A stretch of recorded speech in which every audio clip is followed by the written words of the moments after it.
రెండు తెలుగు రాష్ట్రాల నుంచి ఆల్మోస్ట్ 4 లక్షల మంది స్టూడెంట్స్ ఇప్పుడు 14 దేశాల్లో చదువుతున్నారు. చదువు పూర్తయిన వెంటనే ఉద్యోగం తెచ్చుకోవడం ఇప్పుడున్న యువత ఫస్ట్ ఎయిమ్. కానీ ఇక్కడ అది సాధ్యం కావట్లే.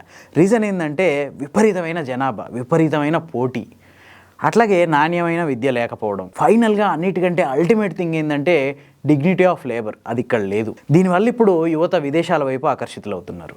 విదేశాల్లో చదువు కంప్లీట్ చేస్తే 95% యువతకి కాలేజీల్లో నుంచి బయటకు వచ్చేసరికి జాబులు రెడీగా ఉంటున్నాయి. అంతేకాదు, కాలేజీల్లో నుంచి బయటకు వచ్చేసరికి జాబులు రెడీగా లేకపోయినా కొన్నాళ్ల పాటు అంటే జాబ్ వచ్చేదాకా పార్ట్ టైములు చేయడానికి కూడా అక్కడ విపరీతమైన అవకాశాలు ఉన్నాయి. మనం చెప్పుకోబోయే 14 దేశాల్లో డిగ్నిటీ ఆఫ్ లేబర్ చాలా ఎక్కువ.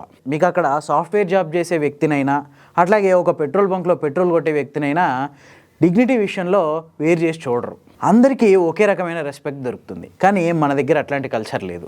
ఇదే ఇప్పుడు విదేశాల వైపు పిల్లలు అట్రాక్ట్ అవ్వడానికి కారణమవుతుంది. ఎందుకంటే మన దగ్గర ఇంజనీరింగ్ చేస్తూ వేరే ఏదైనా పార్ట్ టైం చేయడం ఇక్కడ చాలా అవమానకరంగా ఫీల్ అవుతాం. చాలామంది స్టూడెంట్స్ ఇప్పటికీ చదువుకుంటూ చిన్న చిన్న వర్క్స్ చేసుకుంటుంటారు. ఇప్పుడు మనం చెప్పుకోబోయే 14 దేశాల్లో ఎట్లాంటి పనైనా చేస్తారు అక్కడ స్టూడెంట్స్. సూపర్ మార్కెట్లలో పనిచేస్తారు, పెట్రోల్ బంకుల్లో పనిచేస్తారు, రెస్టారెంట్లలో పనిచేస్తారు. ఇట్లా రకరకాల పనులు చేసుకొని అక్కడ చదువుకోవడానికి అవకాశాలు ఉన్నాయి. ఈ విషయాలే మన పిల్లల్ని విదేశాల వైపు ఆకర్షిస్తున్నాయి. రెండు తెలుగు రాష్ట్రాల నుంచి 4 లక్షల మంది స్టూడెంట్స్ దాదాపు 14 దేశాల్లో చదువుతున్నారని మనం ఫస్ట్ అనుకున్నాం కదా. ఇందులో ఫస్ట్ ప్లేస్లో కెనడా ఉంది. కెనడాలో 1,49,450 మంది స్టూడెంట్స్ వేరువేరు కాలేజీల్లో వేరువేరు కోర్సులు చదువుతున్నారు. సెకండ్ ప్లేస్లో అమెరికా ఉంది. ఇక్కడ 1,18,450 మంది స్టూడెంట్స్ చదువుతున్నారు. యూకేలో 55,500 మంది స్టూడెంట్స్ చదువుతున్నారు.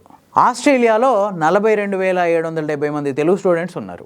జర్మనీలో 8,600 మంది స్టూడెంట్స్, రష్యాలో 4,896 మంది స్టూడెంట్స్ ఉన్నారు తెలుగు రాష్ట్రాల నుంచి. ఇవేగాక Kyrgyzstan, China, Taiwan, Kazakhstan, Philippines, France, New Zealand, Arab countries, Georgia లాంటి దేశాలకు కూడా మన దగ్గర ఉన్న స్టూడెంట్స్ చదువుకోవడానికి వెళ్తున్నారు.